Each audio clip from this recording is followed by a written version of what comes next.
সুপ্রিয় দর্শক, আমি এই মুহূর্তে রয়েছি চাঁদপুর পুরান বাজারে, যেখানে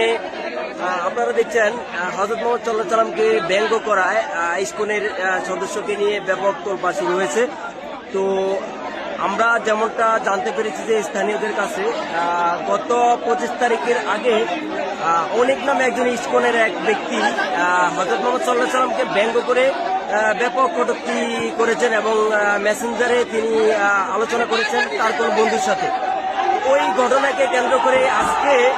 চাঁদপুরে পুনরায় চাঁদপুর পুরান বাজারে বর্বর নামে আরেকজন ইসকন সদস্য হযরত মুহাম্মদ সাল্লাল্লাহু আলাইহি সাল্লামকে কটূক্তি করে জনগণ কিন্তু ব্যাপক ক্ষোভে ভাঙচুর সহ বিভিন্নভাবে তাকে অ্যাটাক করে। এই ঘটনায় কিন্তু চাঁদপুর পুরান বাজারে ব্যাপক তোলপাড় আমরা দেখতে